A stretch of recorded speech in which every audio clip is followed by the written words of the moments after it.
Iran जो US का enemy number 2 है, यूक्रेन की हालत खराब होने वाला है। तो China is the first one who is going to suffer a lot. तो इजराइल को सबसे ज्यादा खुशी है। ट्रंप इज बैक, ट्रंप 2.0 सारे विश्व की इकोनॉमी जो है उसको किस तरह से इफेक्ट करने वाला है वो अभी सोचने वाली बात है। सबसे बड़ा इफेक्ट जो पड़ने वाला है वो पड़ने वाला है चाइना के ऊपर। ट्रंप अपने पहला टर्म में he was known as mister tariff and दूसरे टर्म पे उनको बोला जाता है कि he will be the master tariff.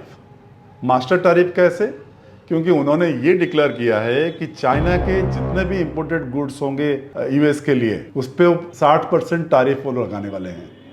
And Chinese car जितने हैं जो यूएस आने वाले हैं उस पर 100% ड्यूटी लगने वाला है। ट्रंप के और एक डिसीजन है जो ये है कि जितने भी कंट्रीज जो भी एक्सपोर्ट करते हैं यूएस को उसके ऊपर वो 20% ज़्यादा टैरिफ लगाने वाले हैं।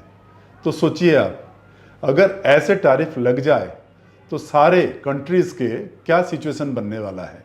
क्योंकि इससे क्या होगा, सारे कंट्रीज अपने अपने इंपोर्ट गुड्स पे टैरिफ लगाएंगे, टैरिफ बढ़ाएंगे और उससे बायलैटरल जो ट्रेड है वो अफेक्ट होने वाला है एंड पूरे विश्व का जो इकोनॉमी है वो हिल जाने वाला है।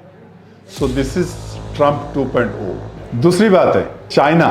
पहले ही बाइडेन के टाइम से चाइना के और यूएस के रिलेशन खराब हो चुका है और अब जब ट्रंप आ रहे हैं वो रिलेशन और खराब होने वाला है। ऑलरेडी बीजिंग के स्टॉक जो प्राइस है वो गिरता जा रहा है एंड ट्रंप आने के बाद जो ट्रंप का जो हार्डलाइन अप्रोच है towards China is the enemy number 1 for US. तो उनके चक्कर में चाइना की सारे इकोनॉमी हिलने वाला है।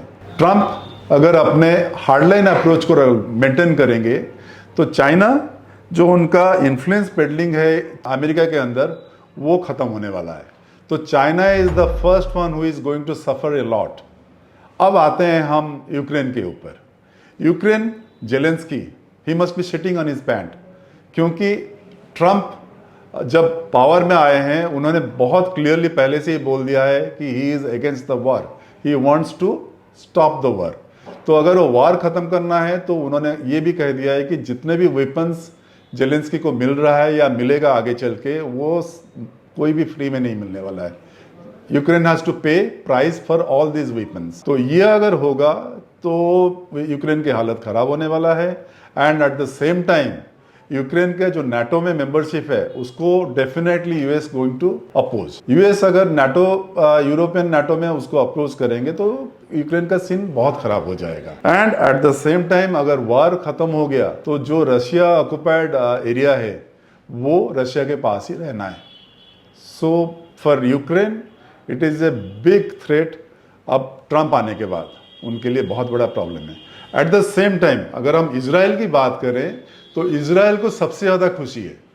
इजराइल की जो प्राइम मिनिस्टर है बीबी, उनको बहुत ही मज़ा आ रहा है अभी, क्योंकि Trump has already given him lot of support and अभी वो और ज़्यादा सपोर्ट देंगे।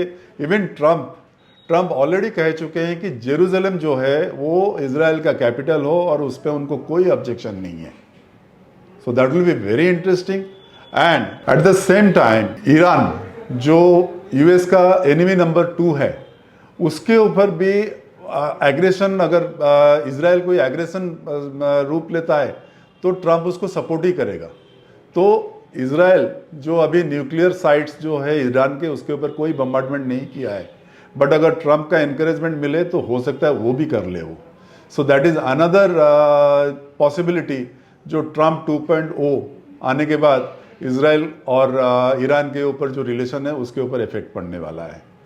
So these are the main things which is going to happen all over the world because of Trump 2.0। अब हम बात करते हैं इंडिया के ऊपर क्या होने वाला है। इंडिया ऑलरेडी ट्रंप कह चुके हैं कि India is a magnificent country, India बहुत अच्छा है और इंडिया के जो लीडर है he is a magnificent leader जो मिस्टर मोदी हैं। तो ट्रंप और मोदी का जो पर्सनल बॉन्डिंग है वो बहुत अच्छा है। तो हमें एक्सपेक्टेशन ये है कि मोदी और Trump because of their personal relation हमारे ट्रेड रिलेशन और इम्प्रूव होगा एंड चाइना थोड़ा सा नीचे जाएगा तो India will be emerging as the super power in Asia. So this is going to happen for India. Yes, हमारे जो वीज़ा है उस यूएस वीज़ा है उसके ऊपर थोड़ा सा स्ट्रिक्ट गाइडलाइंस बनेंगे। जो स्टूडेंट वीज़ा है वो हो सकता है शॉर्ट हो जाए। ये सारी चीज़ें होने वाला है, but trade relation with US will be much better. तो ये सारी चीज़ें होने वाला है और आगे चल के हम देखेंगे कि और क्या होने वाला है जैसे जैसे ट्रंप आगे आगे काम करते जाएंगे।